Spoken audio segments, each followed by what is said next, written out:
但是沈浪因为嘴里绑着布条，所以喊不出声来，只有呜呜声而已。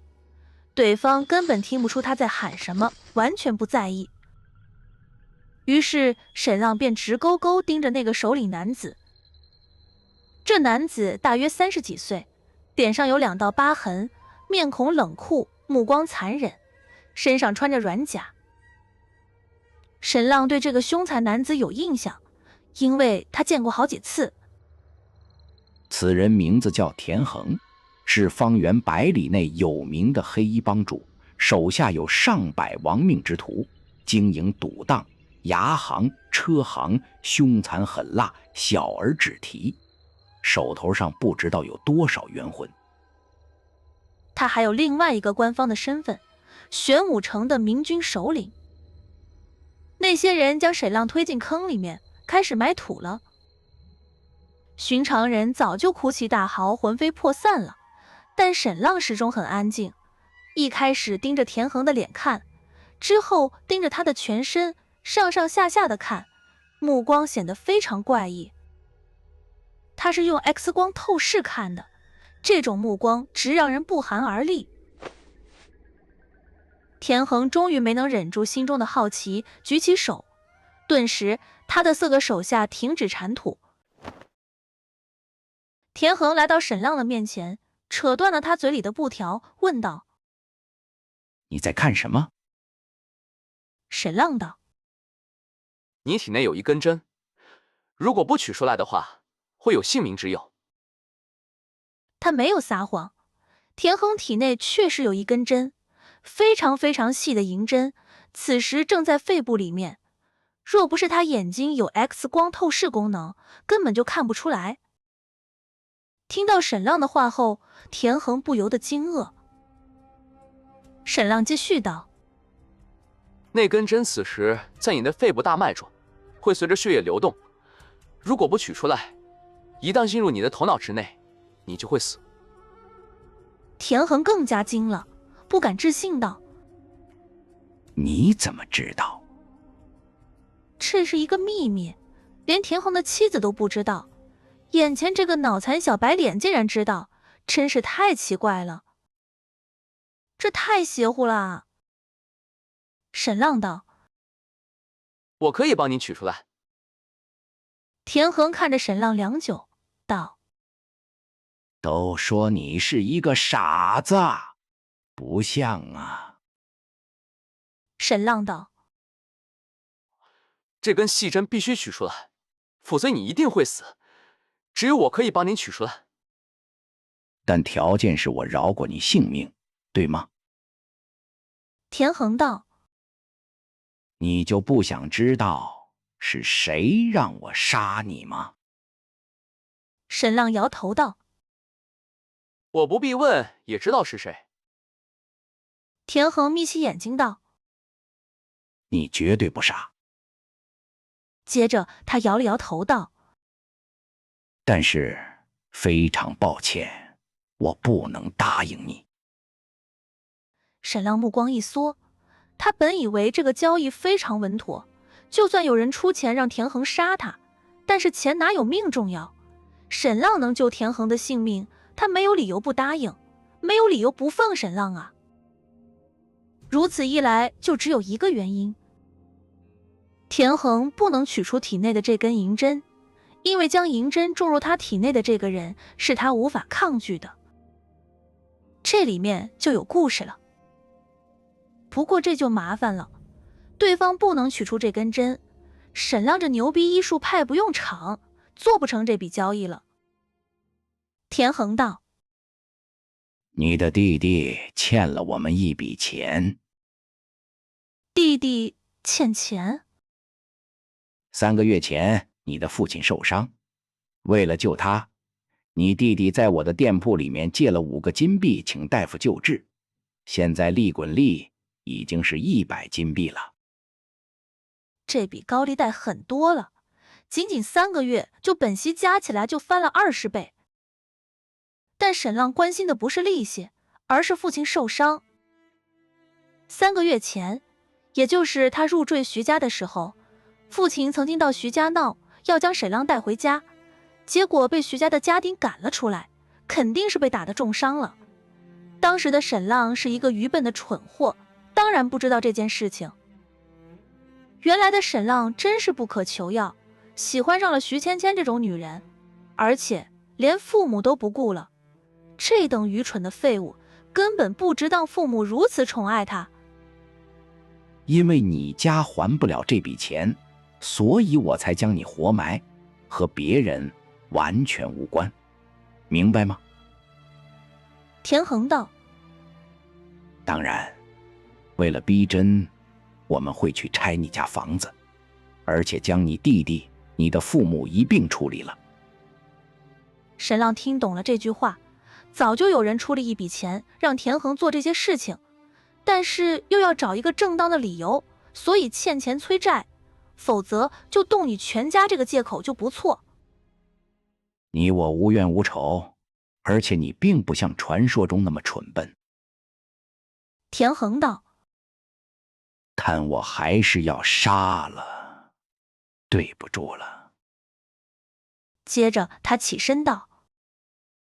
给他一个痛快吧，先杀了再埋。是。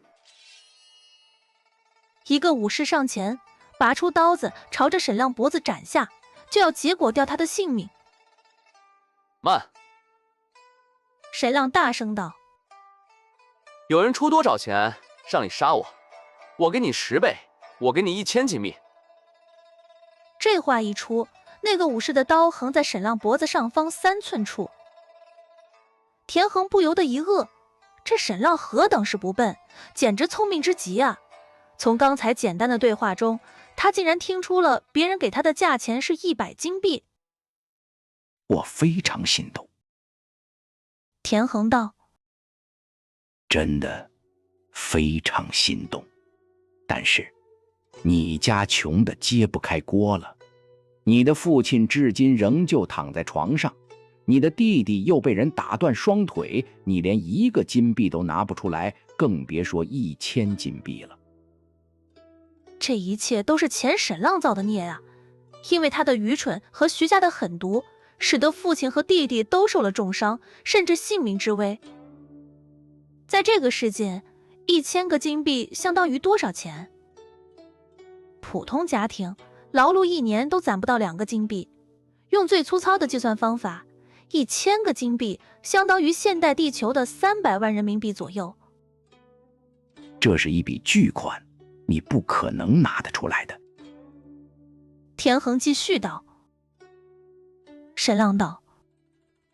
但是你可以赌一下，万一你赌成功了，就能够赚到一笔巨款。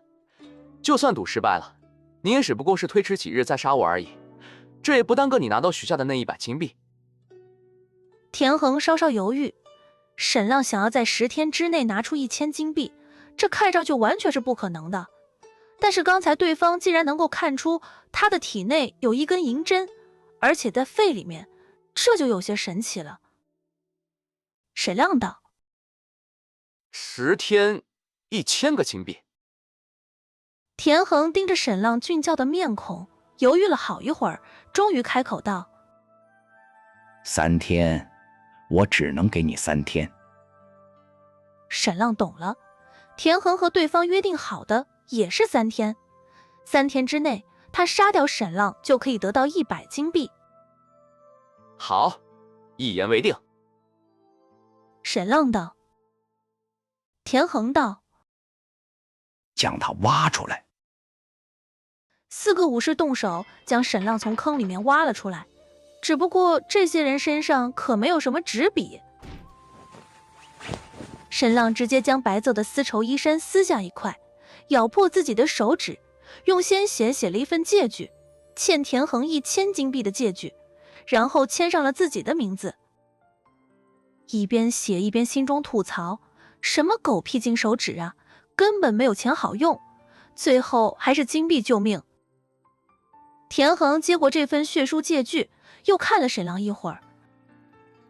这是传说中智力低下的沈浪，真是太荒谬了。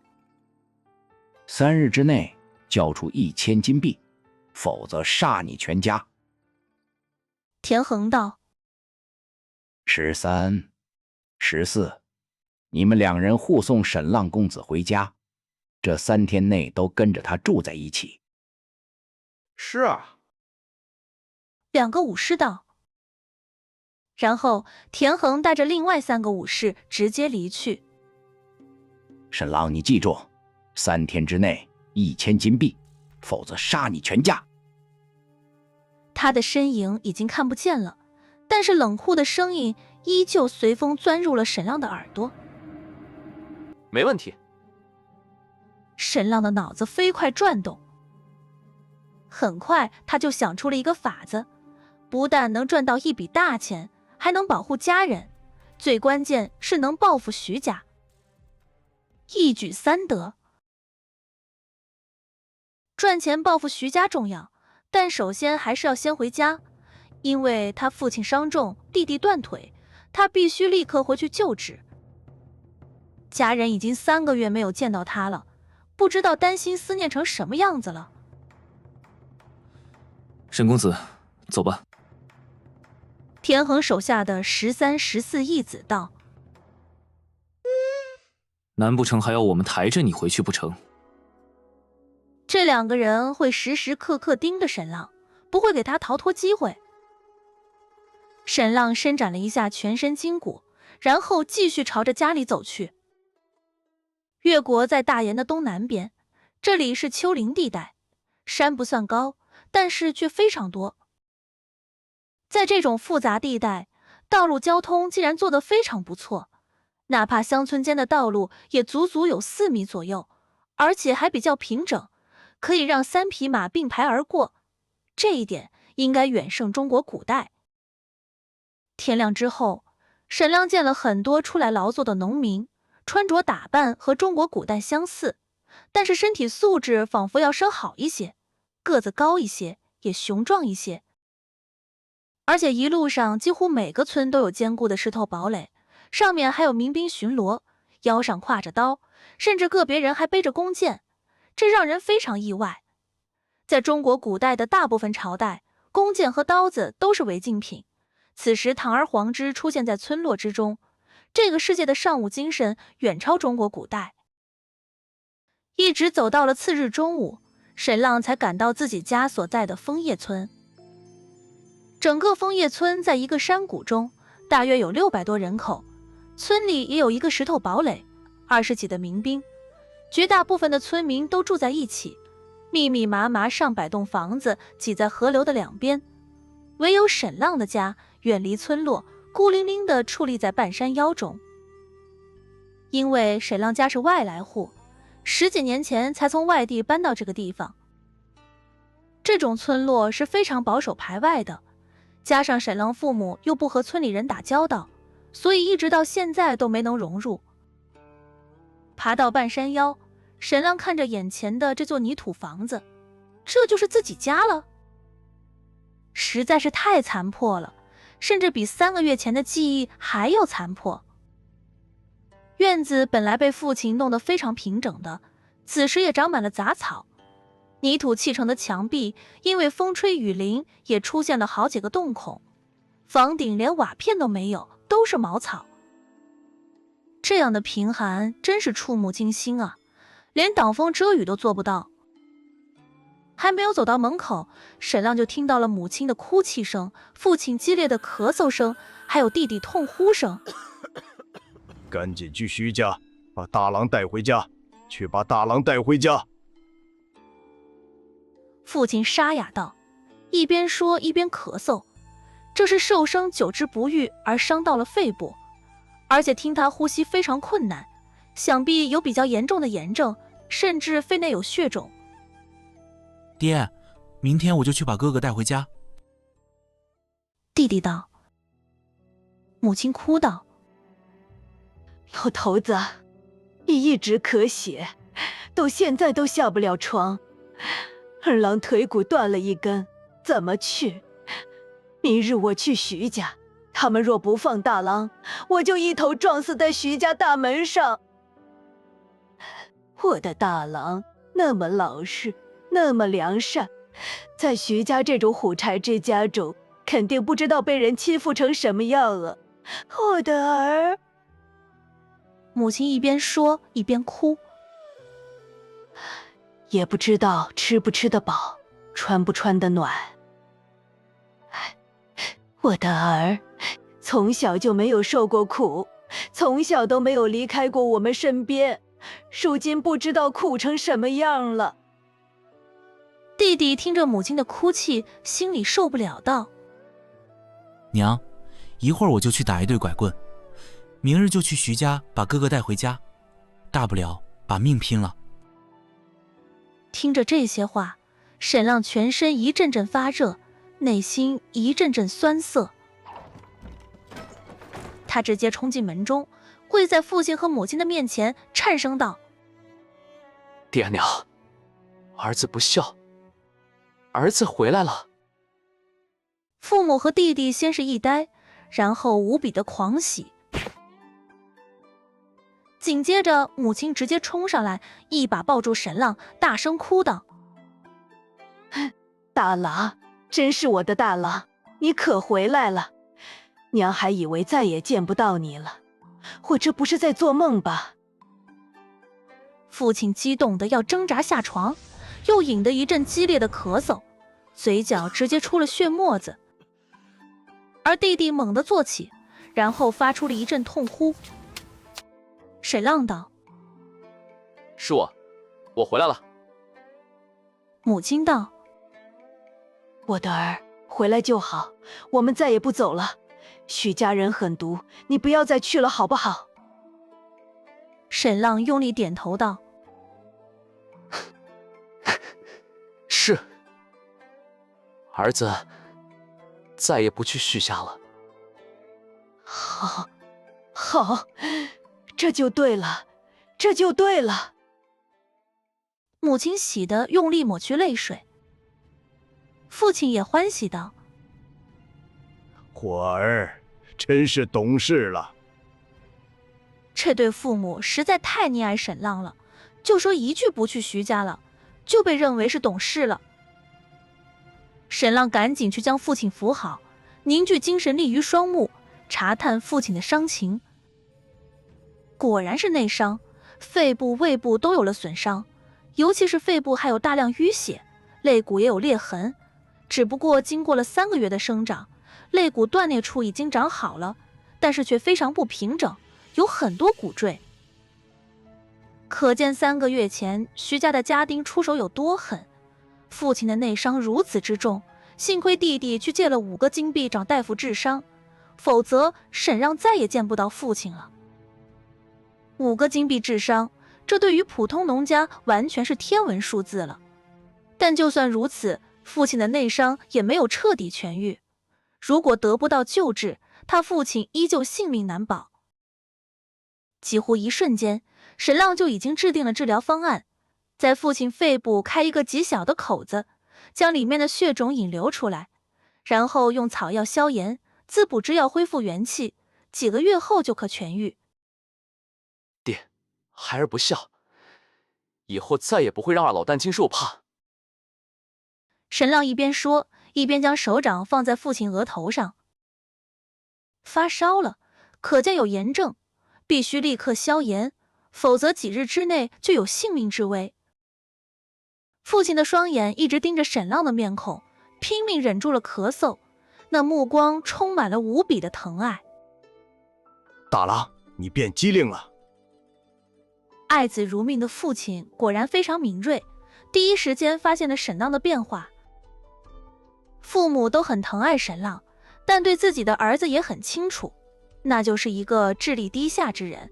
虽然不愿意承认，但内心深处却知道，自己疼爱的长子是一个废物，而且眼神呆滞，神情木讷。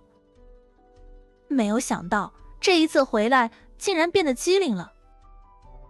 这就够了，父亲非常欢喜，哪怕还是一个废物，看上去总归是机灵不呆了，说不定还能娶一个老婆回家，哪怕寡妇也不要紧啊。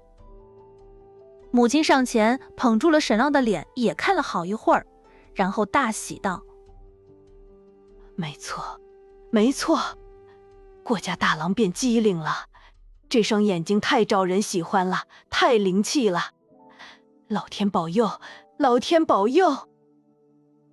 沈浪本来还想着如何解释自己的变化，但是完全不需要。父母如此之爱他，见到他变机灵了之后，无限的欢喜，根本不需要沈浪去解释。哥，是徐家将你赶出来了吗？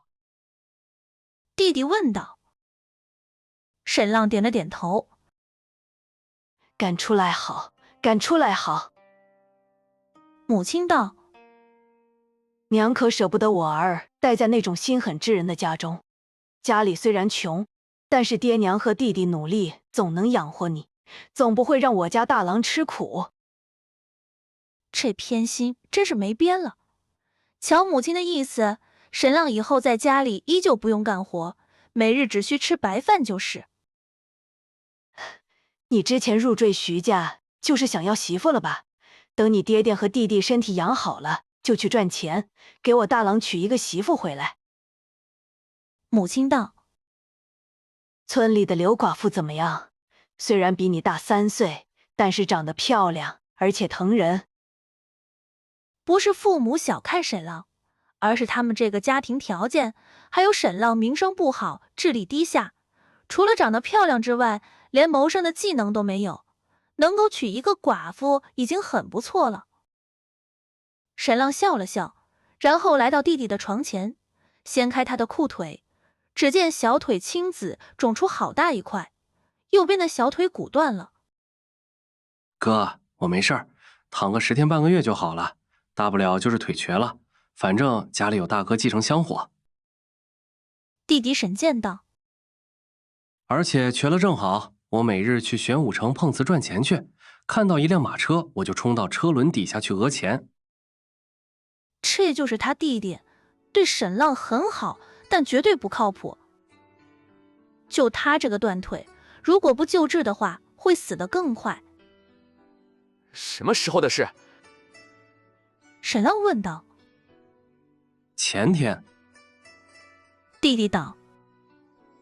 因为快1个月都没有听到你的消息，我就去徐家打探，结果门都没有进去，回家的时候被人伏击打断了右腿。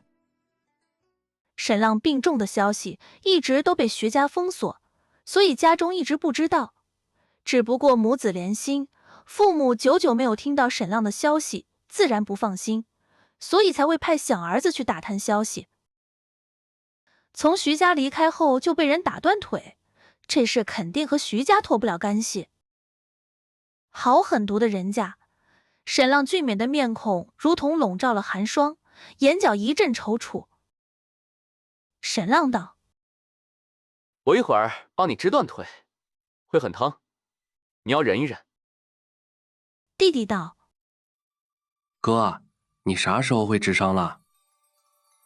沈浪之前可是连穿衣服都要母亲帮忙的，哪里又会治断腿了？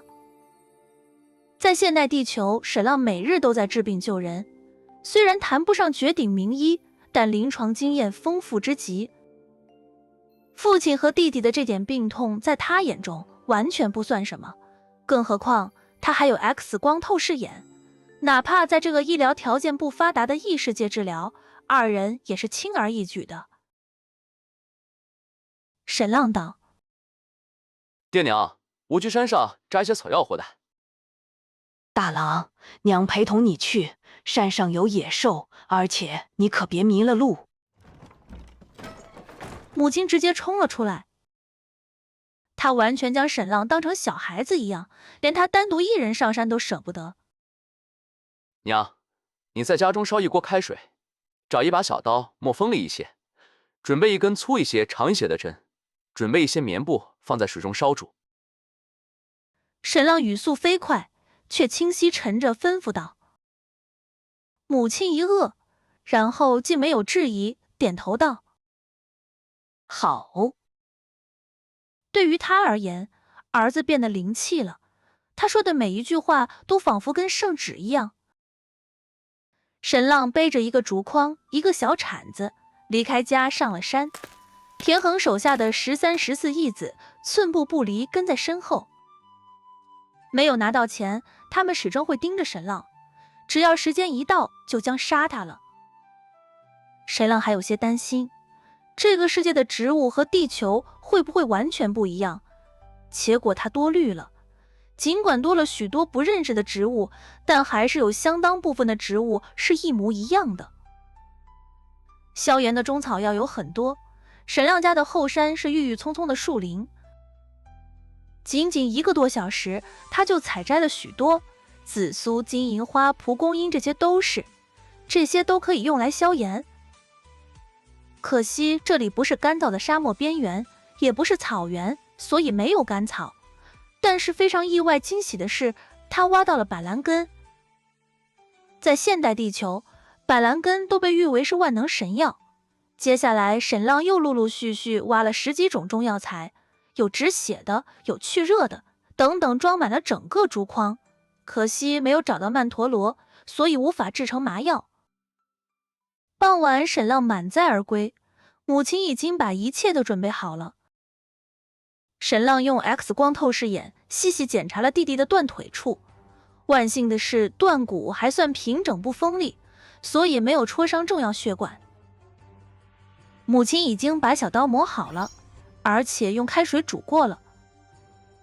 沈浪轻轻在弟弟断骨处开了一个口子，一来让淤血流出，二来可以更准确的接骨。可惜这里的条件实在太简陋了，打钢钉是不可能了。将断骨完全对准之后，沈浪用煮过的针线将伤口进行缝合，将捣烂的中药草敷在伤口处，然后用3根削好的木棍和水煮过的布条一圈一圈的绑好，将断骨接好的地方完全固定住，因为没有石膏也只能用木棍了。接下来这条腿不能下地，最好不要动弹，2个月后就能长好。沈浪道：这勉强也算是一个小手术了，从头到尾只用了1个小时不到。弟弟尽管痛得满头大汗，但是死死咬住一根木棍，硬是没有喊出声来。整个过程，父母完全屏住呼吸，不敢置信望着这一幕，不要说开口说话，甚至连大口呼吸都不敢。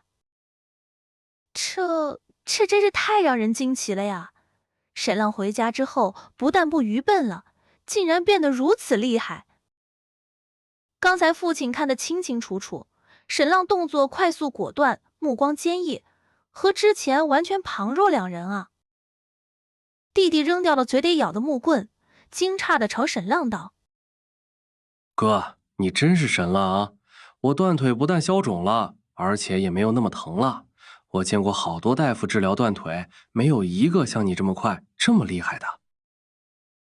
弟弟沈健虽然是流氓中的炮灰，但是在断腿断手这方面也算是见多识广了。沈浪露出的这一手确实让人惊艳，不管是技艺还是手法，都远胜那些给帮派治疗的大夫。最关键的是，之前的沈浪完全是一个废物呆子，怎么如今有这么大的变化？这么厉害的手段都是哪里学来的啊？家人真是又惊又喜。